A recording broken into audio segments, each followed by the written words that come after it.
हनुमान जी के अनन्य भक्त की कहानी। एक छोटे से गांव में रमेश नाम का एक व्यक्ति रहता था। रमेश की आयु लगभग 35 वर्ष थी और वह एक साधारण किसान था।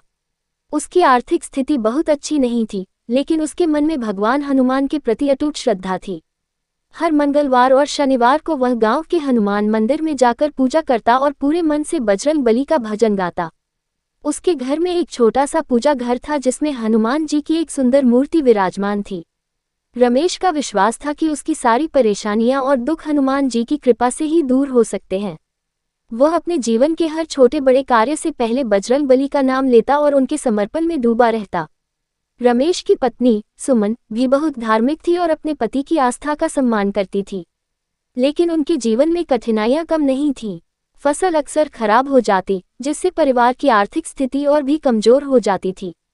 कई बार तो उनके पास खाने के लिए भी पर्याप्त अनाज नहीं होता था। गांव के लोग रमेश का मजाक उड़ाते और कहते, तुम्हारा हनुमान तुम्हारी मदद क्यों नहीं करता? लेकिन रमेश उनकी बातों पर ध्यान नहीं देता और कहता, बजरंग बली की कृपा से सब ठीक हो जाएगा। एक दिन गांव में भयंकर तूफान आया जिसने रमेश के खेत को पूरी तरह बर्बाद कर दिया। परिवार की स्थिति दयनीय हो गई, लेकिन रमेश ने फिर भी हनुमान जी पर विश्वास बनाए रखा और मंदिर जाकर रोते हुए प्रार्थना की, हे पवन सुत, मैंने हमेशा आपकी भक्ति की है, कृपया मेरी सहायता करें। अचानक उसी रात रमेश को स्वप्न में हनुमान जी ने दर्शन दिए। वे मुस्कुराते हुए बोले, वत्स, विश्वास रखो, तुम्हारी मेहनत और श्रद्धा व्यर्थ नहीं जाएगी। कल तुम्हें तुम्हारी मेहनत का फल अवश्य मिलेगा।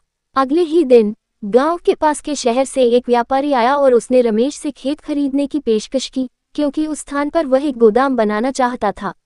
रमेश को खेत की ऐसी कीमत मिली जो उसने कभी सोची भी नहीं थी।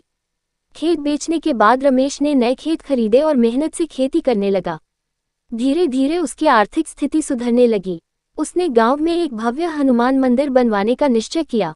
जब मंदिर बनकर तैयार हुआ तो गांव के लोग हैरान रह गए।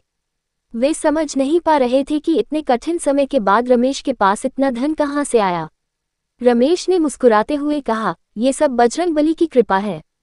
मंदिर के उद्घाटन के दिन रमेश ने भव्य भंडारे का आयोजन किया और पूरे गांव को आमंत्रित किया।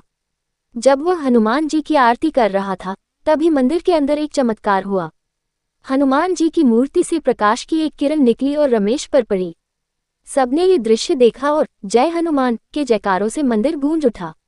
लोगों ने रमेश से माफी मांगी और कहा, तुम्हारी भक्ति और विश्वास ने हमें सिखाया कि सच्चे मन से की गई प्रार्थना कभी व्यर्थ नहीं जाती। रमेश की भक्ति और श्रद्धा ने उसे गांव का सम्मानित व्यक्ति बना दिया। उसके जीवन की कठिनाइयां खत्म हो गईं और वह हमेशा कहता, हनुमान जी के भक्त को कभी हार का सामना नहीं करना पड़ता, क्योंकि संकट मोचन उनके साथ होते हैं। सच्ची भक्ति और श्रद्धा कभी विफल नहीं होती।